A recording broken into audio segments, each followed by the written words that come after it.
Hello everyone, Ethys here, and earlier tonight, at least in my time zone, April 29, 2016, Letter from the Producer Live Part 29 was aired from the Nico Nico Chokaigi Fate event in Tokyo, and as per the last handful of live letters, I'm going to provide you guys with a quick and clean summary of all the announcements and important information, and whatever tasty morsels of lore we might find along the way.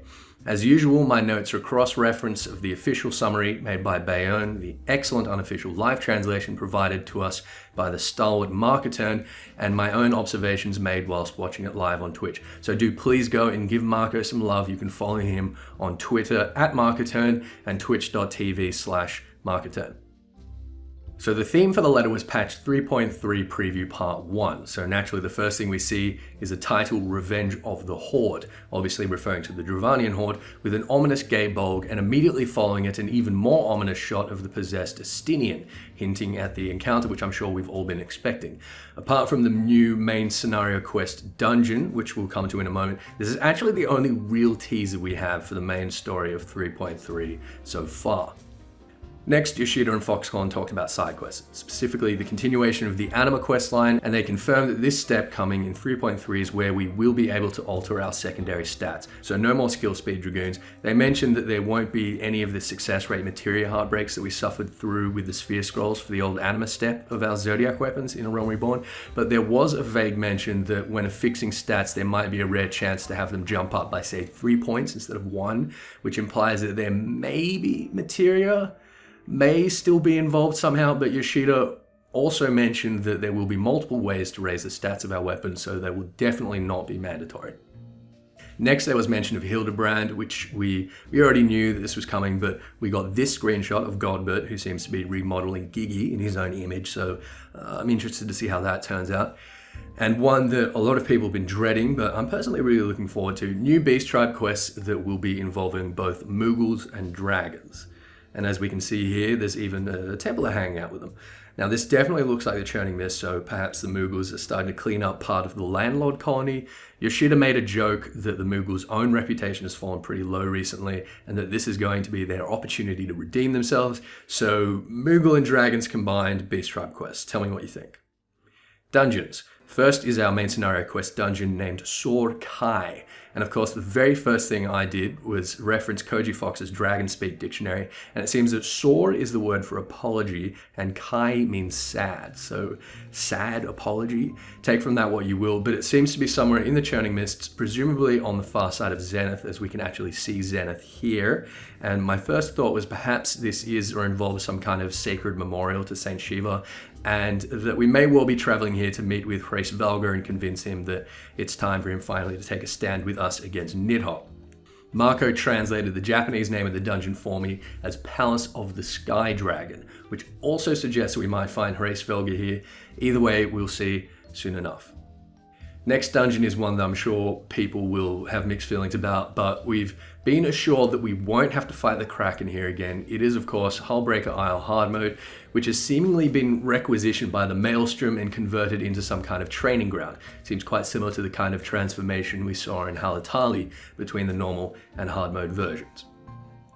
Yoshida also mentioned a new trial, including an extreme mode, and we all know that the next Warring Triad fight is coming, but he refused to reveal the name of this one. So I suspect that it might be an Estinian/Nidhogg fight, and I certainly hope that when we do fight Nidhogg properly, we get an extreme mode, but I guess we have to wait until Live Letter 30 for more details on this one.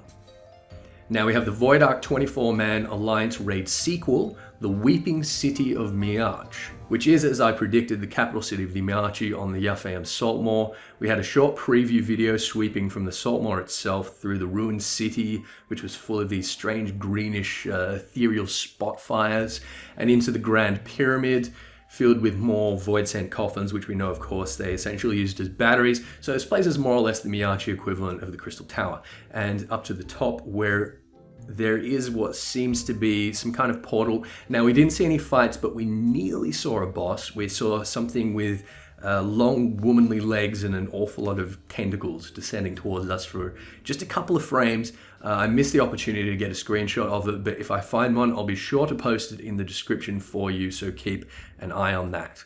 We heard mention in live letter 28 of some kind of treasure map dungeon, and we have some more details on that now. Its name is the Aquapolis, and there will apparently be a 1 in 5 chance of a door to this place appearing upon the use of a time-worn dragon skin map.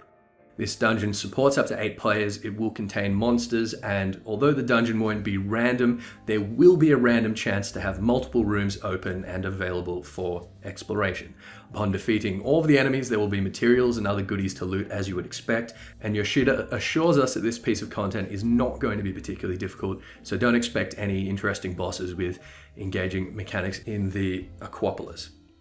The concept artwork for the dungeon looked kinda like an Alexandrian interior, but this shot makes me think more of Sildir or Belladaya, so hopefully there will be some lore attached to it regarding one of those. Next is a piece of content that was also hinted at in live letter 28, the Deep Dungeon, the Palace of the Dead. We've been told that our progression inside the dungeon is different to our progression outside, and that the eye level of the gear that we go in with is pretty much irrelevant. Apparently we get this special glowing weapon, which you can kind of see here, and this will upgrade as we progress deeper and deeper. Furthermore, there's going to be special items that can only be used in the Deep Dungeon and special buffs to obtain. We can see a paladin here attuning to one such buff, which is very clearly an altar or totem to the goddess Nofika.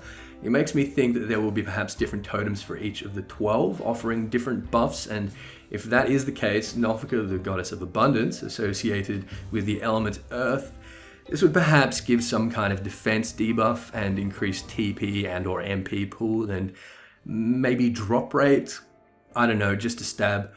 We were also told that the environment of the palace would change as we descended deeper, and it's quite clear that there's a point where we move from this clearly Amdapori architecture into a more Gelmoran aesthetic, which I'm very excited for. Gelmoro is one of those civilizations we know very little about, so really any excuse to learn more, and it's clearly infested with void sense, so yay.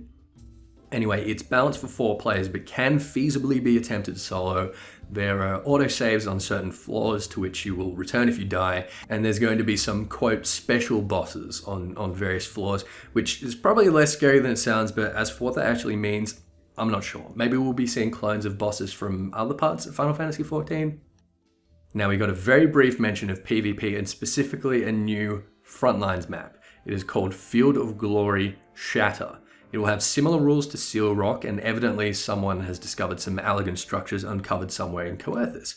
But this is a part of Coerthas that is not completely frozen, as you can see here. So between that fact and the presence of the Allergan ruins, I'm going to take a punt and guess that this map is located somewhere in the Coerthas Eastern Lowlands, which is an area that has been inaccessible to us, of course, since 1.0. Some quick housing details, new plots, price adjustments, and flower pots for interior use. For quality of life, we're getting our recommended gear button, which will automatically equip you with the highest eye level gear for your job that you have in your inventory. We're getting the ability to save HUD layout presets, which will change lives for people who play multiple roles. And of course, our cross-server raid finder, which will allow us to pug Alex Savage groups with special set requirements such as practicing on a certain phase or clear-only parties. It looks very promising. And that was it for the first half, and at this point we got some questions directed at Yoshida from special guest Akihiro Hino, who is the CEO of Level 5, which develops Yokai Watch, something that will become relevant to us very soon. So Hino is pretty legit. He's cleared A5 and 6S through Party Finder on his Dark Knight. He bought 6 bottles of water every day from 7-Eleven until he had all the items, and he wants to see a proper, fully functional cross-server Party Finder, which Yoshida has now confirmed, and it is scheduled for 3.5. Thank you, Hino. Yoshida and Hino had some idle banter for a while. There's pretty clear bromance going on here.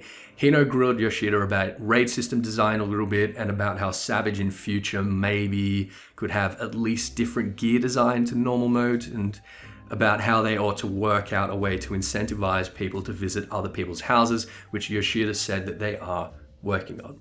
Now, we had the announcement of a Yokai Watch collaboration slated for this summer, presumably Northern Hemisphere summer, so probably around late June to coincide with the release of the new Yokai Watch 3 Sushi and Tempura versions. I know Sushi and Tempura versions. who knows, and the Yokai Watch anime pilot, and this is easily going to be the biggest collaboration we have ever seen in Final Fantasy XIV, much larger than the Lightning Returns, Dragon Quest X, or Final Fantasy XI events.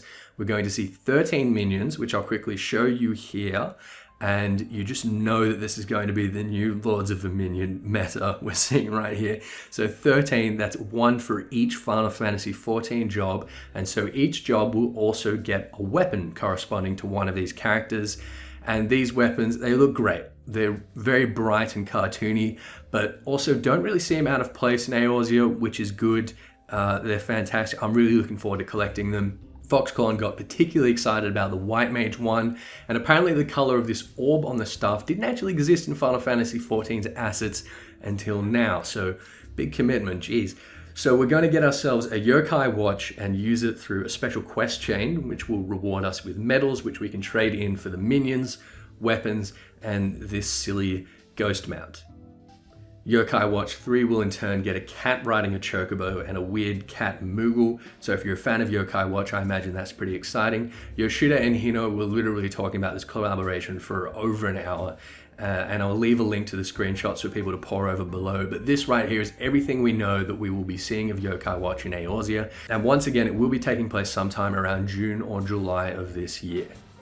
Finally, it's apparently Yoshida's birthday in a couple of days, on the 1st of May, so Hino presented him with a custom and completely unique Yoshida-themed yokai medal, which is, again, super romantic, and Yoshida actually seemed really floored by it, which was nice. And that was it for Live Letter 29. We were assured that Live Letter 30 will contain a lot more details about 3.3 and even some 3.3 gameplay, but even considering that over an hour of this live letter was basically a Yokai Watch commercial, I think it was a really good one. We have a lot of things to keep us hyped and tie us over to the next Live Letter Part 30, the patch 3.3 preview Part 2, which will take place at the next Fate event on the 22nd of May, which I will of course be covering once again, and Marco will be translating, so be sure to follow him on twitch.tv/Marcoturn if you want to catch it live. But that's it. I kept this video honestly as short as I could, and I hope you all find it helpful. Like and sub for more, share with your friends, and check out the rest of the channel for Final Fantasy XIV content. Happy birthday to Mr. Naoki Yoshida, and I will see you all next time.